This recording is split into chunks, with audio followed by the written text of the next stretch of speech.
Welcome to Indian Judicial Service. In this video, we are going to discussing here exam pattern and syllabus of UPSJS, which is conducted by Allahabad high court. इस video में हम लोग UPSJS के exam pattern और syllabus पे चर्चा करेंगे। देखिए, सिलेबस और एग्जाम पैटर्न को हम लोग डिस्कस करने से पहले हम लोग कुछ इंपॉर्टेंट फैक्ट्स जो कि UPSJS से संबंधित है उस पर डिस्कस कर लेते हैं। उसके बाद हम लोग एग्जाम पैटर्न और सिलेबस को वन बाय वन डिस्कस करते हैं। ठीक है, फर्स्ट ऑफ ऑल यहाँ पर देखिए, जो UPSJS का एग्जाम है वो इलाहाबाद हाई कोर्ट कंडक्ट कराता है, और जो 2021 का जो एग्ज़ाम है, ये एग्ज़ाम का जो नोटिफिकेशन आया था, इसकी डेट थी 17 दिसंबर 2020 को ये एग्ज़ाम का नोटिफिकेशन डेट रिलीज हुआ था, और एग्ज़ाम की जो एप्लीकेशन स्टार्ट हुआ ये 20 जनवरी 2021 को हुआ। इसकी लास्ट डेट 19 फरवरी थी, और एडमिट कार्ड जो एक बार रिलीज हो चुके हैं वो थे मार्च 2021, और एग्ज़ाम जो है इसकी डेट हुई थी 4 अप्रैल, जो कि अब ये हो गया है कैंसिल। अब नेक्स्ट डेट जो है वो जल्दी आएगी, परंतु अभी कोरोना जो है वायरस बहुत तेज़ी से बढ़ रहा है, इसलिए चांसेस है कि 1-2 महीने एग्ज़ाम ना हो। ठीक है, ये चीज़ आती है।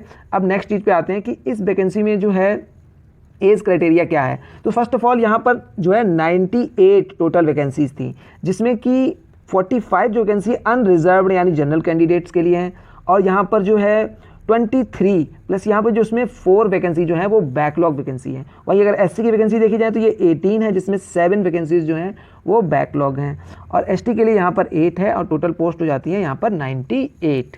अब आते हैं कि यहाँ पर क्या एलिजिबिलिटी है UPSJS को क्वालिफाई करने के लिए। तो देखिए, फर्स्ट ऑफ ऑल एज की बात की जाए तो एज यहाँ पर मिनिमम एज 35 ईयर होनी चाहिए और मैक्सिमम 45 ईयर, यानी यहाँ पे 10 ईयर्स का है टोटल ड्यूरेशन जो है एग्ज़ाम देने के लिए। और यहाँ पे एज रिलैक्सेशन की बात की जाए तो एज रिलैक्सेशन जो है वो SC और ST के लिए 3 ईयर है, वहीं OBC के कैंडिडेट के लिए भी 3 ईयर दिया गया है। अब आते हैं एजुकेशनल क्वालिफिकेशन के लिए। तो एजुकेशन क्वालिफिकेशन जो है UPSJS के लिए, फर्स्ट ऑफ ऑल जो भी कैंडिडेट इसमें पार्टिसिपेट करना चाहते हैं वो बैचलर डिग्री इन लॉ होना कंपलसरी है, और जो कि किसी रिकॉग्नाइज यूनिवर्सिटी से हो। बाकी यहाँ पर नेशनलिटी, यहाँ पर इंडिया, भूटान और ये सब्जेक्ट ऑफ सिक्किम, ये चीज़ होती है, ज़्यादा इंपॉर्टेंट नहीं है। यहाँ पे आ जाते हैं कि यहाँ पर एक बहुत ही इंपॉर्टेंट चीज़ है कि यहाँ पे एक्सपीरियंस जो है एज ए एडवोकेट प्रैक्टिस का 7 ईयर होना चाहिए। This is very important point. Now next देखते हैं यहाँ पे। तो अब आते हैं एग्जाम का जो पैटर्न है, प्रोसेस है, वो क्या है। यहाँ पे देखिए 3 स्टेज प्रोसेस दिया हुआ है एग्जाम का, जिसमें कि 2 प्रोसेस जो हैं वो रिटन एग्जाम्स के हैं और 1 इंटरव्यू है। तो देखिए, जो फर्स्ट प्रोसेस है रिटन का वो है प्रीलिम्स। तो जो प्रीलिम्स है इसमें कैंडिडेट को मिनिमम 45% जो है मार्क्स जो है ऑब्टेन करने होंगे क्वालिफाई करने के लिए। और यहाँ पर जो मेंस के लिए जो भी पार्टिसिपेंट क्वालिफाई होंगे वो एक सीट पे 20 कैंडिडेट्स को क्वालिफाई कराया जाएगा। वहीं अगर हम लोग मेंस की बात करते हैं, या जो कि सेकंड स्टेज है मेंस एग्जामिनेशन, इसमें भी जो है सेकेंड राउंड में जो भी बंदे हैं, जो भी कैंडिडेट्स हैं, वो रिटन एग्जामिनेशन को जो क्वालिफाई करेंगे वही कैंडिडेट्स जो हैं वो इंटरव्यू के लिए बुलाए जाएंगे, अवेलेबल होंगे। तो ये चीज़ हो जाती है। बाकी इंटरव्यू जो है वो इसमें जो है 3rd स्टेज है, फाइनल स्टेज है, और इसमें जो भी जो है इंटरव्यू और प्लस मेंस दोनों के मार्क्स जो हैं वो फाइनल सिलेक्शन के लिए काउंट किए जाएंगे। ठीक है, तो ये हो जाता है यहाँ पर पैटर्न प्रीलिम्स, मेंस और इंटरव्यू। अब आते हैं हम लोग यहाँ पे देखते हैं कि प्रीलिम्स का पैटर्न क्या है। तो अगर हम लोग प्रीलिम्स की पैटर्न की बात करते हैं तो प्रीलिम्स जो है वो ऑब्जेक्टिव होगा, और ये 100 मार्क्स का होगा। इसका ड्यूरेशन जो होगा वो 2 आवर्स होगा, यानी 2 घंटे का एग्जाम है ये। और इसका जो सिलेबस है वो सेम एज इट इज़ जो है मेंस का सिलेबस है, तो इसीलिए हम लोग मेंस पे ज़्यादा फोकस करते हैं। तो मेंस का सिलेबस देख लेते हैं। देखिए, मेंस के सिलेबस पे आते हैं। तो यहाँ मेंस के सिलेबस में जो देखिए यहाँ पर टोटल जो पेपर दिए गए हैं वो दिए गए हैं 5 पेपर हैं यहाँ पर। और जो फर्स्ट पेपर है वो जनरल नॉलेज का पेपर है, जिसके मार्क्स होंगे 100 मार्क्स का जनरल नॉलेज होगा, और ड्यूरेशन सेम है यहाँ पर 3 आवर्स का होगा। और सेकंड पेपर जो है वो हायर जुडिशियल सर्विस लैंग्वेज की बात करता है, ये भी 100 मार्क्स का ही होगा, और ये भी इसका भी जो टाइम ड्यूरेशन होगा एग्जाम का वो 3 आवर्स होगा। आते हैं नेक्स्ट, यहाँ पर 3rd पेपर है जो कि सब्सटेंटिव लॉ है, और ये 200 मार्क्स का होगा, और इसका टाइम ड्यूरेशन भी 3 आवर्स है। यहाँ पर 4th पेपर आते हैं जो कि प्रोसीजरल और एविडेंस लॉ से संबंधित है, ये भी 200 मार्क्स का होगा, और इसका भी टाइम ड्यूरेशन 3 आवर्स है। बाकी यहाँ पर लास्ट 5th पेपर है जो कि जो है panel law, revenue and local law. This is very important, ये बहुत ही इंपॉर्टेंट है क्योंकि इसमें मार्क्स सबसे कम आते हैं, क्योंकि ज़्यादातर हम लोग रेवेन्यू लॉ और लोकल लॉ नहीं पढ़ते हैं। तो यहाँ पर मार्क्स जो है ये भी 200 है, और ये भी इसका भी जो टाइम ड्यूरेशन है वो 3 आवर्स है। बाकी इंटरव्यू जो है वो 200 मार्क्स का है, और अगर टोटल एग्रीगेट देखा जाए तो यहाँ पर 1000 मार्क्स का जो है ये एग्ज़ाम होता है। जो भी कैंडिडेट्स को क्वालिफाई करते हैं वो जो है UPSJS के लिए सेलेक्ट हो जाते हैं। अब आते हैं सिलेबस डिस्कस करते हैं। तो सबसे पहले पे जनरल नॉलेज का सिलेबस अगर हम लोग देखते हैं तो जनरल नॉलेज जो है ये syllabus original Allahabad high court के द्वारा जो है इशू किया गया है। तो फर्स्ट है, देखिए यहाँ पे जनरल नॉलेज का सिलेबस है, तो यहाँ पर हिस्ट्री है। सबसे पहले history of India and Indian culture, यानी यहाँ पर वर्ल्ड हिस्ट्री को नहीं पूछा जाता है, तो यहाँ पे history of India and Indian cultural, ये वेरी इंपॉर्टेंट टॉपिक है यहाँ पर, इससे कई क्वेश्चन आते हैं। नेक्स्ट है यहाँ पे geography of India, Indian polity, current national issue, this is very important topic, and topic of social relevance and India and the world, यानी इंडिया और वर्ल्ड से संबंधित जो ट्रीटीज़ हैं या इससे संबंधित कोई भी इवेंट होते हैं उससे संबंधित क्वेश्चन आते हैं, और इंडियन इकोनॉमी से भी क्वेश्चन यहाँ पर आते हैं, और ये चीज़ आती है। बाकी यहाँ पर इंटरनेशनल करंट अफेयर से संबंधित क्वेश्चन आते हैं, और institution and development in field of science, technology, communication और स्पेस से संबंधित क्वेश्चन भी यहाँ पर आते हैं।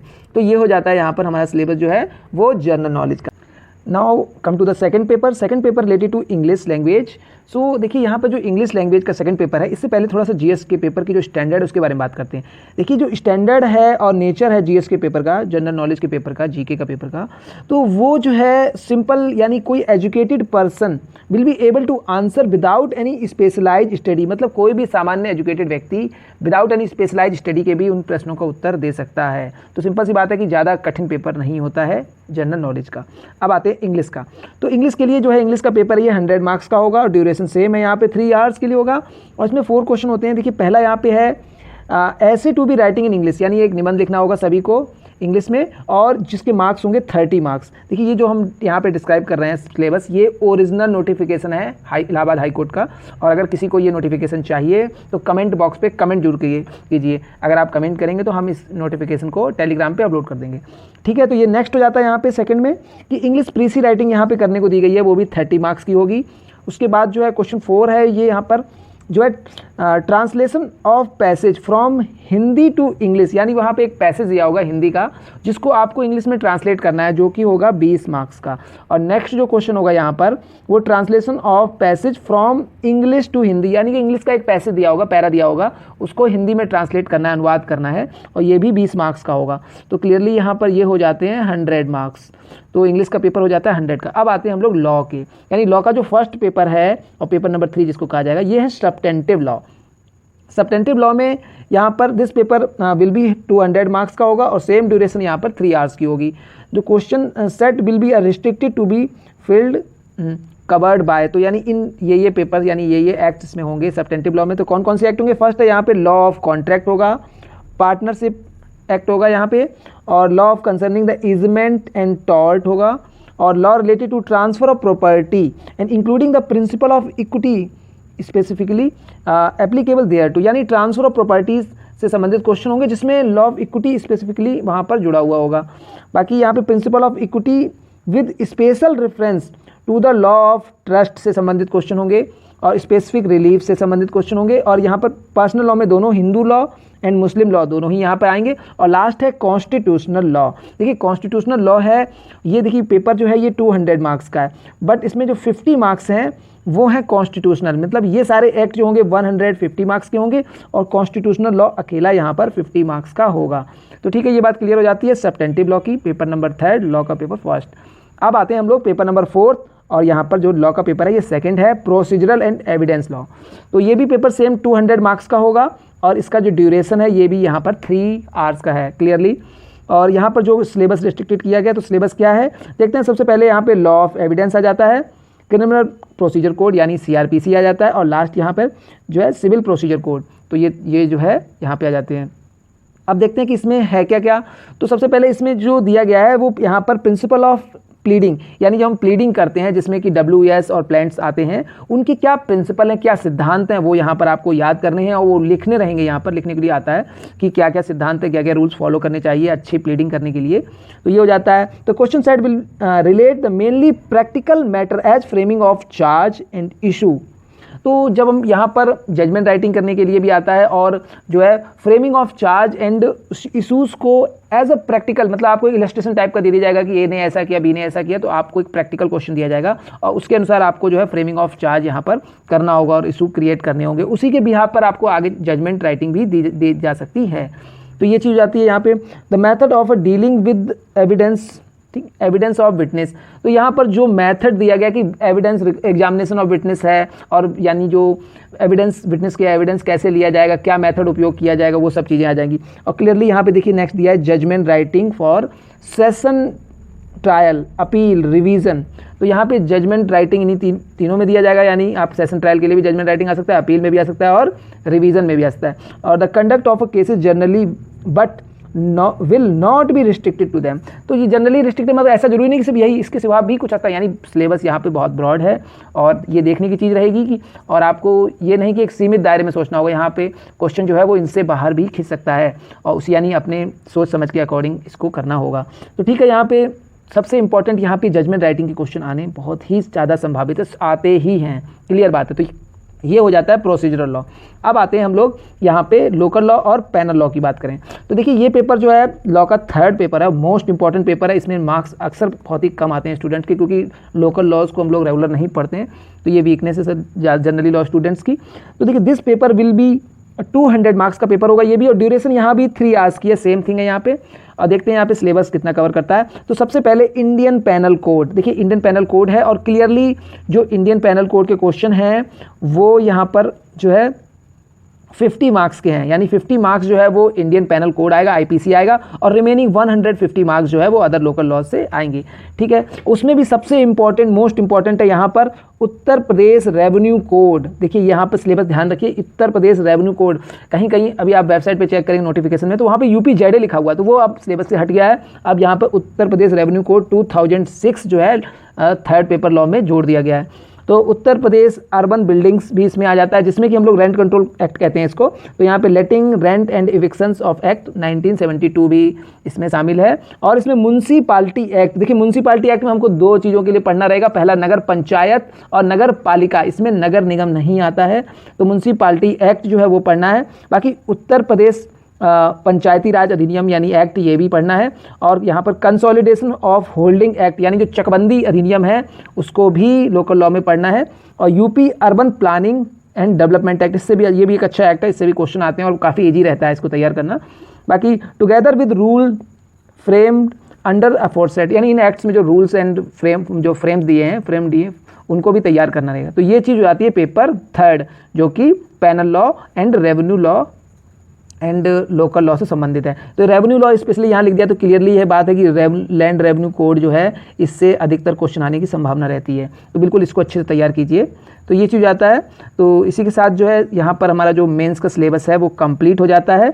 और यहाँ पे क्लियरली बताया गया कि candidate will have a choice of answer general knowledge and law either in Hindi और इंग्लिश, यानी जो कैंडिडेट है वो जर्नल नॉलेज और लॉ का पेपर को या तो वो हिंदी और इंग्लिश किसी भी लैंग्वेज में दे सकते हैं। अब आते हैं लास्ट है यहाँ पे पेपर नंबर 6 यानी कि इंटरव्यू। जो इंटरव्यू है वो है 200 मार्क्स का यहाँ पे, और 200 मार्क्स का इंटरव्यू है।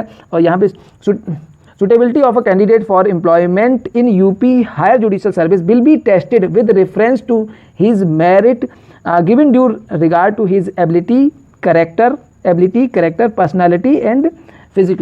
क्लियरली बात है कि यहाँ पर जो है जो भी कैंडिडेट है उसकी एबिलिटी, कैरेक्टर, पर्सनालिटी और उसको फिजिकल जो पर्सनालिटी है उसी इन सभी चीज़ों को देखते हुए ही जो है वो इंटरव्यू में मार्क्स मिलते हैं। तो इसमें नॉलेज के साथ में ये भी देखा जाता है, वैसे जनरली नॉलेज तो उसमें चेक कर ली जाती है, यहाँ पर आपका IQ लेवल चेक किया जाता है, आप किस तरह से रिस्पॉन्स करते हैं कंडीशंस के अकॉर्डिंग। तो ये चीज़ हो जाती है सिलेबस के साथ। तो अगर आपको सिलेबस ये वीडियो पसंद आया है, सिलेबस आपको अगर सही से समझ में आ गया है तो वीडियो को लाइक जरूर कर दीजिए। अगर चैनल को आपने अभी तक सब्सक्राइब नहीं किया तो चैनल को सब्सक्राइब कर लीजिए, और जो है बेल आइकन का बटन जरूर दबा दीजिए, जिससे आगे आने वाले वीडियोज़ का नोटिफिकेशन आपको मिल जाए। और जिन लोगों को भी इसकी PDF फाइल चाहिए, ये ओरिजिनल नोटिफिकेशन है जो कि इलाहाबाद हाई कोर्ट जो है के द्वारा जारी किया गया है, तो इसकी PDF हम टेलीग्राम ग्रुप पर डाल देंगे, मगर डालेंगे तभी जब आप लोग जो है यहाँ पर कमेंट करेंगे। Thank you for watching Indian judicial service.